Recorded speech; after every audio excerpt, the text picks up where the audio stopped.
I am Savitar, the god of speed. I bring death and destruction to all who do not follow me. But even I don't screw up the space continuum as much as Barry Allen. I mean, come on. I'm not a monster. This is the Flashpoint Podcast. Metal. Metal. Oh, it does sound like that. Mm-hmm. All right. So which episode are we talking about this week, fellas? The return from the mid-season break? Yeah, episode 10. What is it? Borrowing Problems from the Future. It's a cool title. Mm-hmm. You know, I see we see of course Barry and Iris living together. I still kind of hope we get some kind of Mallrats thing where people make jokes like, "So Barry, what's it like when you know?" Well, they kind of talked about that when he was dating Linda, didn't they? Yeah, they did. Yeah, I remember there being a joke in the past. It's interesting. I mean, this is only the second time that we've seen Iris in bed with somebody. And if that ever happened in the first place, but you know, Flashpoint. Yeah. I don't know. I mean, I assume it happened, but I don't know, she doesn't talk about Eddie much, so who knows? She's like, Barry's just like, oh, poor Eddie. Who? No. Eddie. She's like, who's Eddie? And he's like, oh, crap. But can we just take a moment and realize how amazing that apartment is? Oh, I know. And how can they afford that thing? In the words of Siska, that place is noise. Adult problems when you start watching shows and realizing what's the mortgage on that. Well, that's what they say. That's what they say in Big Bang Theory. How could Penny afford that apartment when two physicists needed to get a roommate to split the rent? Exactly. It makes you wonder what Penny was doing on the side. Nice. After meeting them, she probably could have created her own business plan for a small, nice niche market. But all them penny blossoms. Welcome to the Big Bang Theory podcast. But it's just like you think the same thing. At least in Friends in the first season, there's the joke about when their grandma died. Mm-hmm. Monica took the apartment, and they're trying to keep it that she died, kind of like secret to keep rent control or whatever. Mm-hmm. Well, here's what's funny about that, and they actually made a joke about this in that other sitcom, The Good Place, where. Well, that's a sitcom, but whatever. It's a funny thing because there is no possible way any of them should be able to afford like half their apartments. Like, there's whole swath of seasons where sometimes they don't have a job. Yeah, especially Joey. Yeah, well, the excuse was Joey. He lives with Chandler, who always had a job. But Joey sometimes. But there was an episode where Monica didn't have work, and the only person working was Rachel, who's a waitress. Even a rent-controlled apartment. Like, what? Yeah. Well, she had her savings, and then she went to her parents and Ross. But that's a whole different podcast. Anyways, let's just say I like the Flash. Okay. Does Barry have his job back yet? I can't remember. He never lost it. Yeah, well, yeah. I mean, he quit, but then in the season, yeah, Julian said he didn't turn in the paperwork or he turned it around or something. I'm thinking this because I'm looking at the precinct. I saw the dumbest thing in one of the Flash Facebook groups. Okay. So I posted a picture of that, the Gods of Olympus thing. Now, everyone knows it's a slight nod to the Flash because obviously the original Flash, the look is based off of Hermes. Mm-hmm. Yeah. So, but, oh my God, I never noticed before. Flash is on the plaque. Everyone's like, are you kidding me? That person quickly left the groove and fell down. No, I mean, they went through the trouble of making an image and circling Hermes. The funny thing is both Marvel and DC on multiple occasions have compared their heavy hitters to the Gods of Olympus. Mm-hmm. So it's like you'll pat him on the head and go, "Good job." No. Now, if he was like 10, I'd be like, "Good job." Yeah, right. Yeah. If he's 30, no. But now, one thing they did here when Barry puts out the fire, and I really like this is something we've mentioned before. He uses his brains, which we forget he has. Well, it's kind of hard when you're hanging out with Caitlin and Cisco and sometimes Julian. And when he's teaching Wally, he's like, "See that? Okay, so I have a theory. Detective Patterson is Savitar." Or he's just a jerk. No, he's just mad because he's not on a superhero show anymore, and he's not one of the heroes. I was gonna say maybe he has psychic powers. He's like, I'm a big nerd, man. I was in Star Wars, and I appear everywhere. I work with Kevin. I'm friends with people. I work with Kevin Smith. You know what's funny? I made a note of this too. Joe says to him when he's being all like this, he's like, "Hey, you're not paid to think." And when I heard that, I'm go, "He's a detective. I'm pretty sure he is paid to think." But are they opening up the opportunity for Wally to leave the show and go to Keystone? I wouldn't be surprised. They might do that sometime, so there's not more than one Flash. Because we can't keep having another speedster over and over and over. Unless he goes to Legends next season. Yeah, but I'm worried that there's a lot they could do. But yeah, Detective Patterson, is it? Yes. Douche. Yep. Yeah. I'm like, really? I'm like, is this a trap? Did I know, right? Why was he the only person in there? Like, I made a note about that. A cop, and here's the thing: I could believe a cop running in to say some of the fire department heads, but no, actually, even that. No, that's the whole point of the fire department. They know whether or not you can run into a building, and even so, there was no one in there. What was he doing? Trying to get a sale? Yeah, like I don't remember. They said he ran in first. I mean, did he get the people out, then get caught? But it's never really clear. I just thought it was really awkward. Just that whole scenario. Here's an interesting. I just thought of. Yeah. If he was doing that, why was the door shut? Because the people that he saved are used to being respectful and shutting the door as they leave a room. That sounds like something from a sitcom. I shut the door. What do you mean you shut the door? Well, there's no need to be impolite just because there's a fire.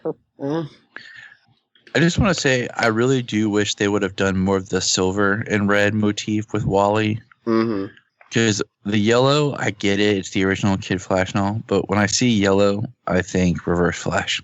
Yeah, it doesn't really make any sense in this one. And what's up with that costume? It's like Barry's looks good, but Wally's looks like a little bulky. Like, I don't know. Well, it's the same material. I know, but I'm saying Barry's looks good on him, but Wally looks like the implication is they use. I don't know. I know. Well, that's why it looks weird when he runs sometimes. Well, we know that they sometimes recycle things. They haven't really quick and trajectory.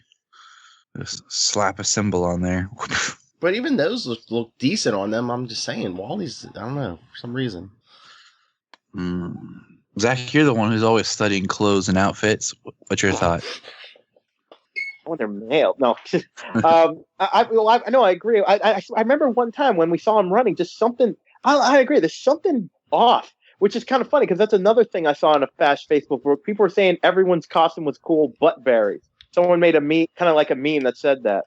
That's dumb. I think Barry's is the most practical looking costume out of all the heroes that still looks like how it should. The costumes in that list. Now I was hoping there'd be like an Easter egg in the museum. Like what kind? I don't know. I don't know, some kind of. I'm trying to think of something that'd be. Hey, maybe a Green Lantern ring. Just like, oh, this fell from the earth.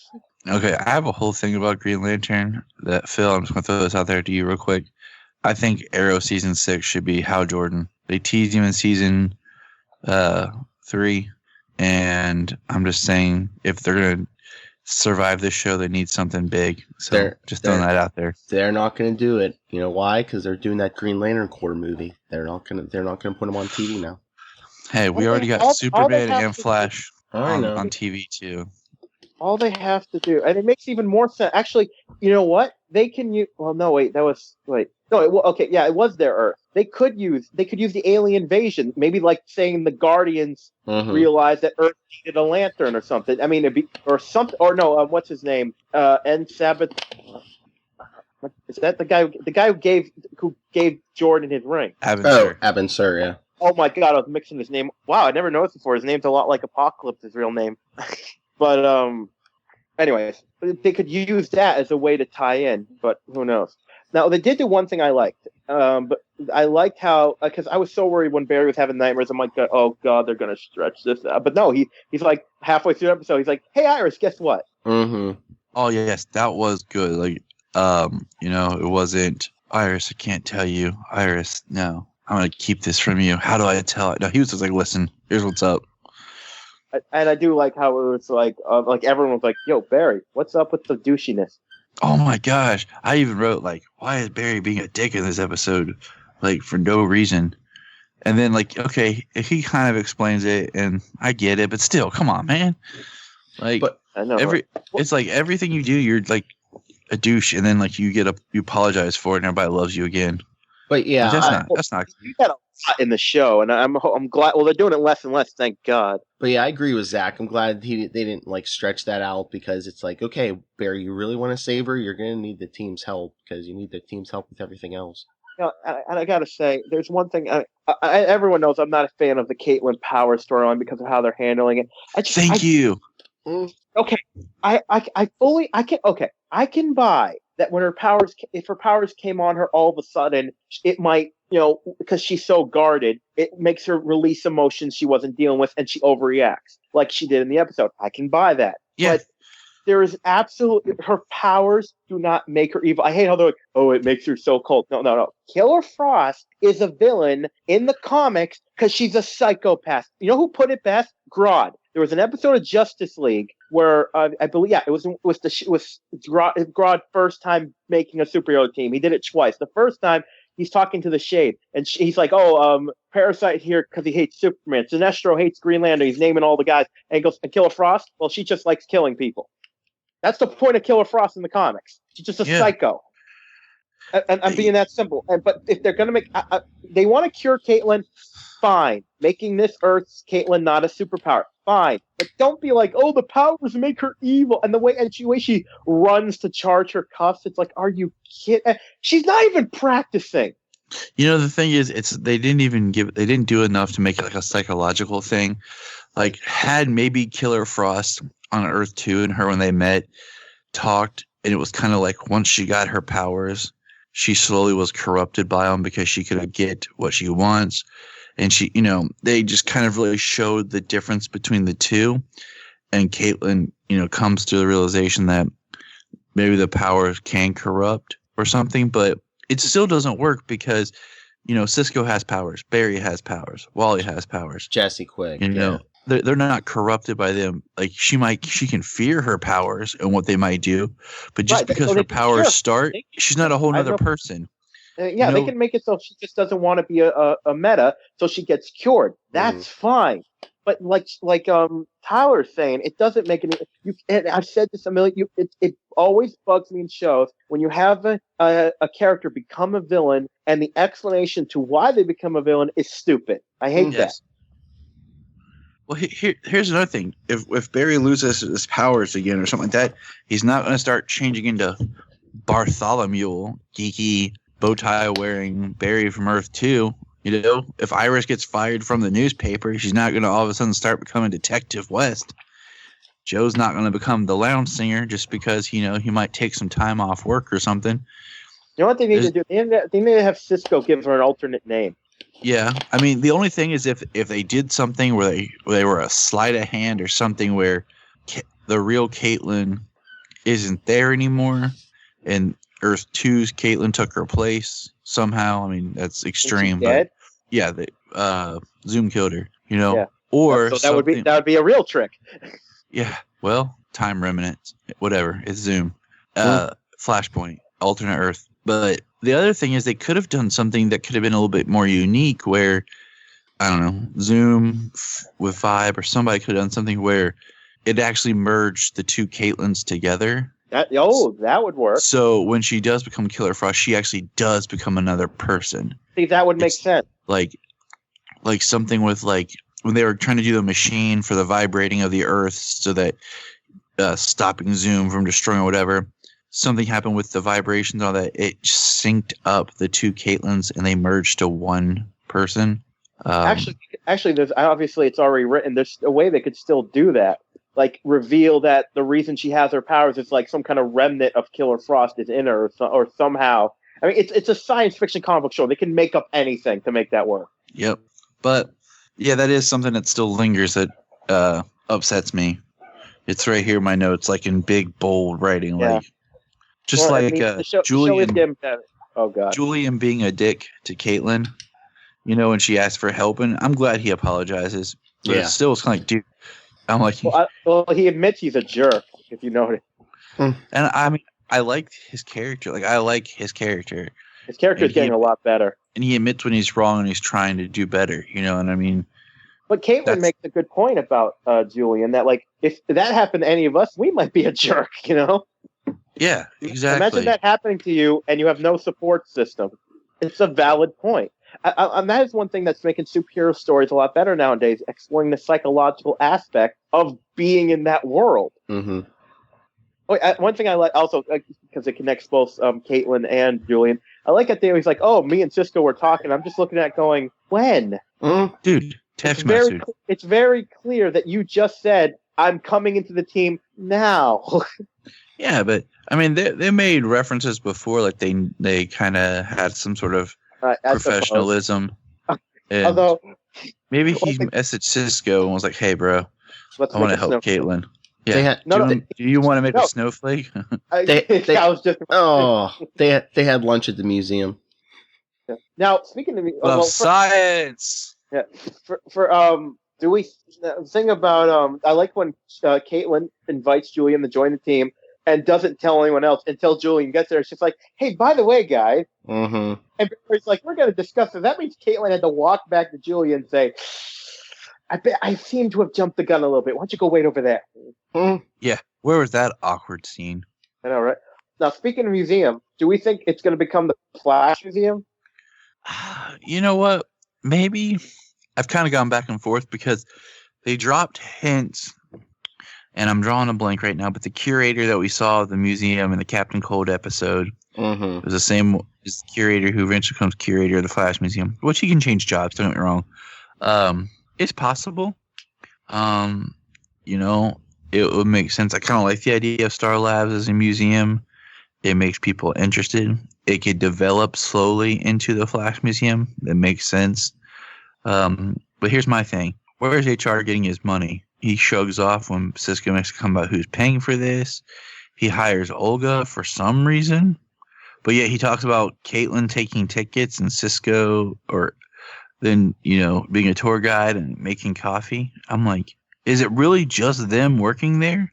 Like, in that entire building, it's just them working there. Mm-hmm. Well, another thing, they're not clear on how, like, I don't know if they've released an official layout for Star Labs to the fans, but it's like, how big is the museum? And, like, are they going to try to reopen? Oh, they said it's like a cover, which I guess makes, but I don't know, there's so many questions it raises. Well, no, HR even said they do need the museum? Money. Awesome. But guess what? It just doesn't feel copacetic. Mm-hmm. Yep. But, what about the villain, Plunder? But yeah, that's I don't know. But Phil, I'm more on board with your HR theory. I didn't read that. Let's give it to the fans. Oh, what, Abracadabra? Yeah. Yeah. Well, we said that many times. The more I'm like, there's something going on. If it's not him, it's his partner. Even the party at the end, which, I mean, we have parties at the end of every episode now, but he's still flipping that drumstick. I'm like, okay, there's something with that drumstick. I thought he got rid of that thing. No, it's in his pocket. It's his magic wand. At the end of this episode, he was still flipping it when he was like giving that toast or whatever. And let's not forget the villain of this week, Plunder. No. Bad guys who like to loot and plunder. And my favorite line of this is, Cisco, where'd you get that rifle? Barry stole it for me. Yeah, apparently they got Judge Dredd's gun in this episode. I am the law. No, that was like you were doing Arnold doing Judge Dredd. No, that was my question. I was like, the chopper. That was like a pretty sophisticated rifle, with like the heat-seeking bullets and stuff. I'm like, where did he get that? Well, Simon, I made a note of that. The only thing that would make sense in the DC verse is, in my opinion, Intergang. Yeah. Yeah, but I mean, they didn't explain it unless they're going to explain it later. Well, he's a New Earth character, right? Again, with the New Earth people. They really want people to read that comic, don't they? And he was in Jeff Johns' run of The Flash. That was before, I don't know, it's one of the more minor rogue villains, so I don't know much about him. Exactly. That's why he was very small in this episode. But I do agree with the thought of Inner Gang because that's a side story they can start to develop. And that could be a set of villains that could cross shows too. Even, give them dimensional hopping tech and they invade Supergirl's show. Yeah, they could do something where Star Labs is broken into because we all know Star Labs' security sucks, and they steal a bunch of stuff. And now they're letting it to public. And that's how they get, the like you just said, the interdimensional tech, the ability to jump, and they start building up their arsenal and really start the whole. And another one is there are so many DC mad scientists. We haven't even begin this. Like I think we've had Morrow. Did we have anyone else like a mad scientist? I'm trying to think who else. There's not Morrow. Wait, Ivo. We haven't had Morrow yet. We had Morrow and Supergirl, which means we can still bring him back on these shows. Yeah. We had a odd Doc version of Ivo. Mm-hmm. There's Doc Magnus. Yes. And the Metal Man would be kind of cool. Oh, you think he'll ever... Yeah. Hey, they brought in Girder. We did Girder. I don't care what you mean Colossus. That's Citizen Steel, buddy. No. Look like Colossus. And hey, we're getting Grodd back.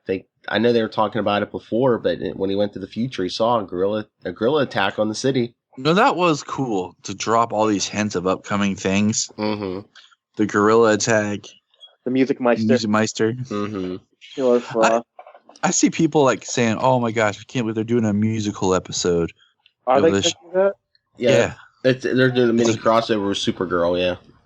And I'm just it makes perfect sense. I mean, the talent of vocalists you have on the shows. Oh, wait, I know. Oh my god, I'm blanking on his real name. I know Joe can sing. Yeah, Jesse L. Martin has been on Broadway. Victor Garber has been on Broadway. Duh. Jeremy Jordan has been on Broadway. John Barrowman's been on Broadway. Oh, John Barrow. Oh yeah, oh god. But Jeremy Jordan. But yeah, Grant Gustin and Melissa Benoist were both on Glee. And then I guess that Music Meister would come from Glee, and he did. So, I mean, it only makes sense if you do him as a villain. I wish.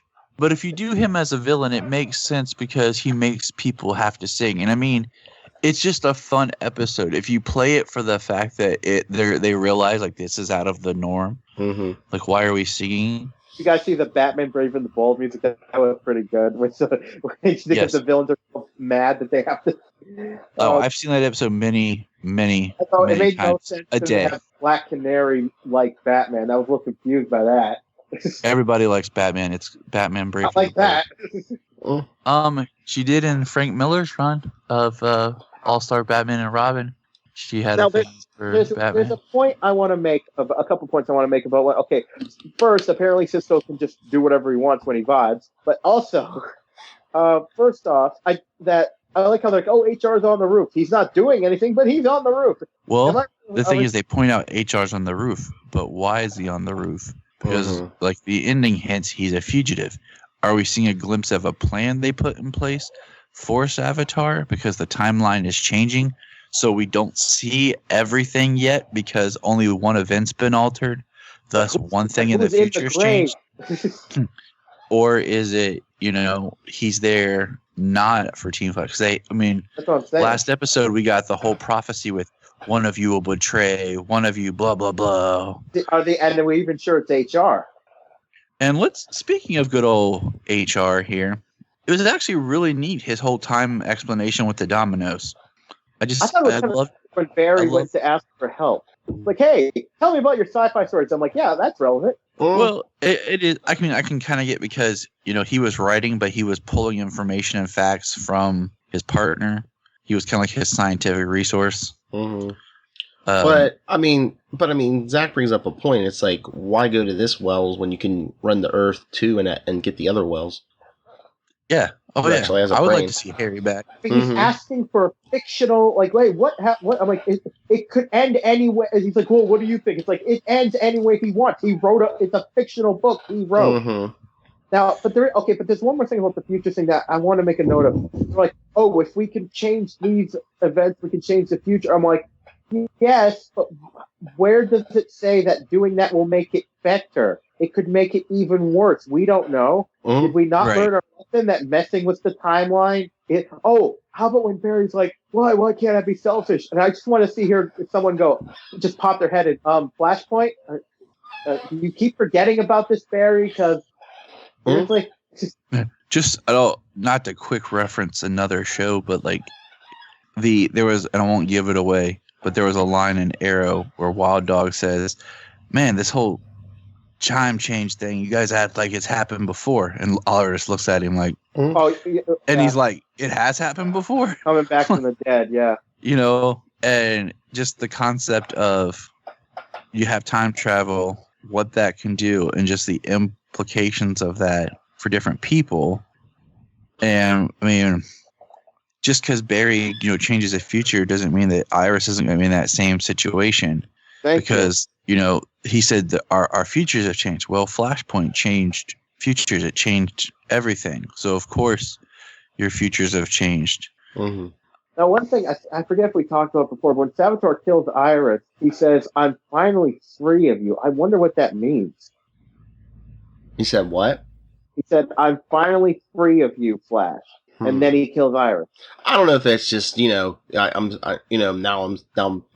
free of you meddling in my plan, but I don't know. I guess we'll find out. Well, you know what? When they time traveled, Cisco says, "Remember the date," and Barry said he remembers. He said it was May 23rd, 2017. So I wonder if that's our season finale date. Finale, yeah. I'm pretty sure it is. Yeah. I was looking at things because it's kind of funny and nose on the cheek. Mm-hmm. But when Barry tells everybody, which is great, about Iris, once again, not holding information, and they say, "Don't tell Joe, he will go after Savitar himself." Mm-hmm. How? Supposedly, if Savitar was in the stone, thrown into the Speed Force, how is Joe going to go after Savitar? Well, I guess that's it. It's either he's going to drive himself crazy, or even if he does get to Savitar, he's going to try to take him on himself and get killed. What I love about, and I know I said this when they did it before, is that they throw the stone into the Speed Force, obviously, till Savitar. But Savitar is I'm pretty sure, like, the one villain, at least in this universe, who could actually get in the Speed Force because he's so fast he could be everywhere at once. Yes. He's like the one villain. It's like saying, "You'll never get this, Aquaman. I threw it in the pond." It's like, I'll be right back. And let's throw the ultra-powerful villain into one of the, the fundamental forces of the universe. Okay. That's not going to come back and bite us. How about you just take Savitar to Supergirl and she flies it to the moon?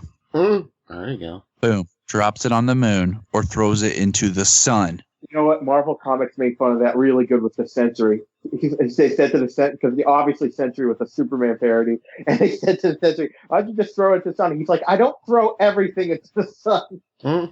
Now, one thing about HR, and this is something I've said many times. Now, do we know who that woman is, if she's anyone? Gypsy. Well, here's the thing because here's the thing. And I said this when he first came. We have absolutely no reason to believe a single word he's saying about anything. Exactly. But from I don't know, from what I saw in the description next episode, I think it's just the fact that I guess on Earth 19 interdimensional travel is illegal. I think that's what it said. Yeah. So that could be interesting. So but that brings up the question: why is that law there? Did they have trouble with interdimensional beings before? Interdimensional time bandits. Yeah, well, no. See, what happened was Jerry O'Connell and John Rhys Davis came in there, and they were just. Oh my gosh, that show! I felt like an old school 90s sci-fi reference. But anyway. The show was great until I can't remember what season where it felt like all they did is they slid to the same set, just redecorated. This should make us all feel old. You realize how many of the younger fans just went, "What are they talking about?"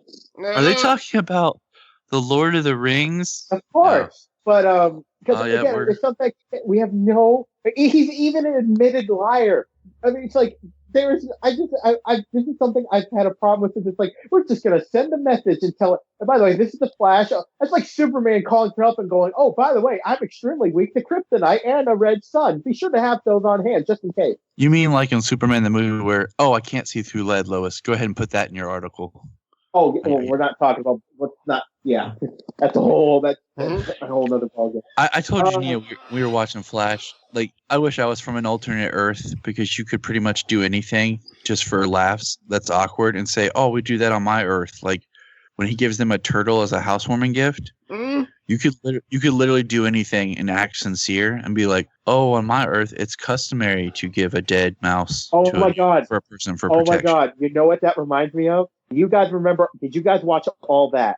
Not enough to remember anything. Well, I was obsessed with it when I was a kid, so I remember they had this one character. Looking back now, could be considered racist actually, but it was Keenan actually, who's on SNL now. He's called Ishbu, and basically was a foreign guy who would just say, who would be like, "In my country, it is customary to pour milk down your pants while singing," like, and he would guilt them into doing it, and it was like every skit would be like, "We bang our head against the wall as a form of greeting. We jump out the window when someone sneezes." You know what I mean? Like jail, and like you said, HR could do the same thing. Oh, on my Earth, you know, I think there's something about the coffee. Something that's going to mean something. You know, I don't know why. Maybe they don't have coffee on his Earth. Maybe the coffee being went extinct or something. Well, he said there was a famine. So, I don't know. But last big point is, you know, Barry helps Wally capture Plunder so that Wally's the one that, you know, basically it changes where Kid Flash was the one that apprehended Plunder and everything. And I would have laughed my butt off if, like, the media just screwed up and just said Flash because I didn't feel like saying Kid Flash. Mm-hmm.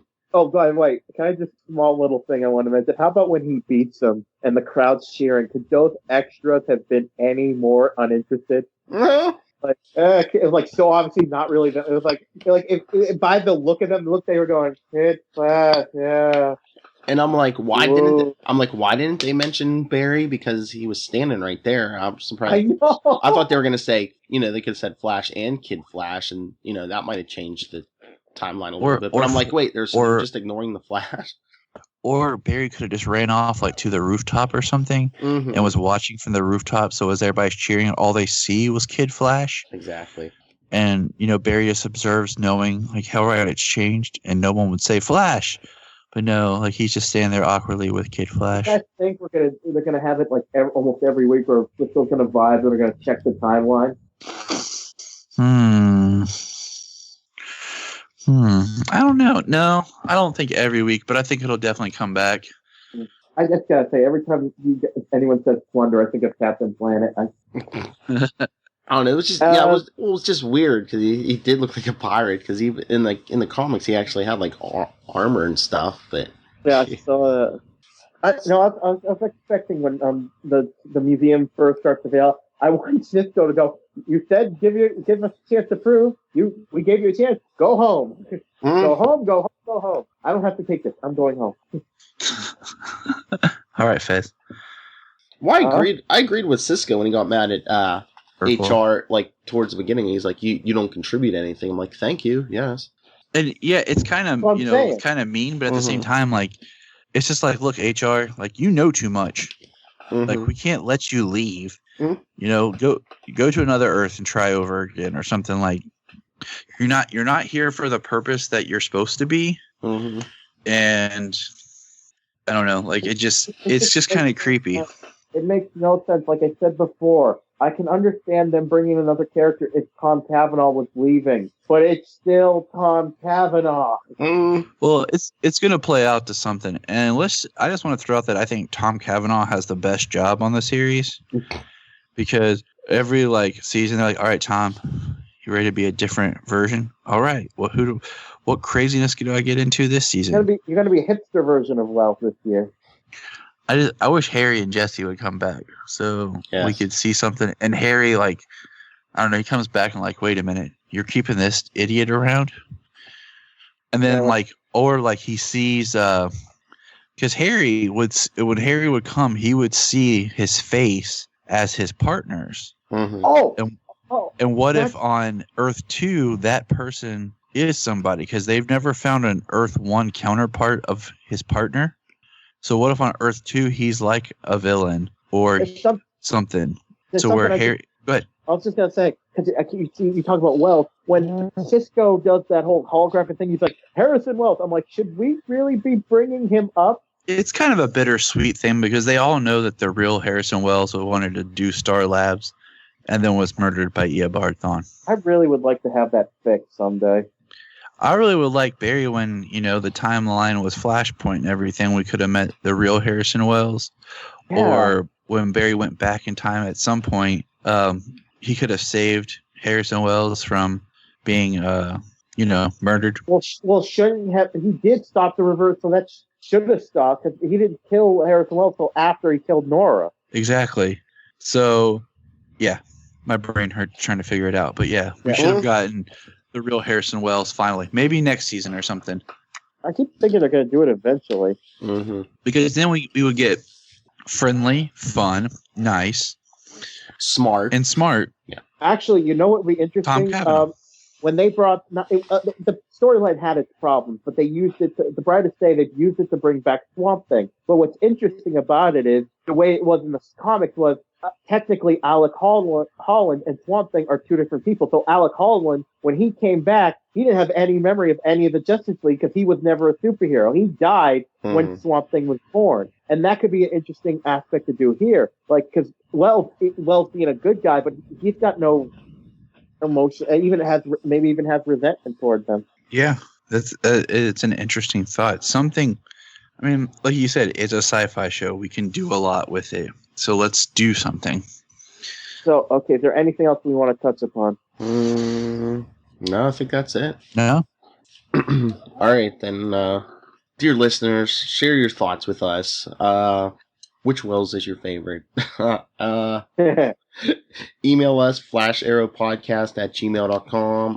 Facebook is facebook.com/the Flashpoint Podcast. Give us a like there and follow us on Twitter @Flashpoint_SMG and @Legends of DC Pod. And we're even on Instagram, Legends of DC Pod. And Tyler, where can people find you? You can find me pretty much anywhere online at JTY Patrick, as well as you can find me over on the Krypton Report where we talk all things Superman and Supergirl. Awesome. And Zach? You can always find me on Facebook and on Zachary Hero or any of the very nice Southgate Media podcasts we do. And, of course, you can find me on Twitter, Instrumentality. And as for me, you can always discuss anything DC or Marvel with me, nightwingpdp@gmail.com. On Twitter, I am @nightwingpdp. And check out all the other great shows here on Legends of DC podcast. Check out The Good and the Bad, and check out Enough Said. Really growing stuff on the Marvel side over there, so check all that out. All right, who's taking us out?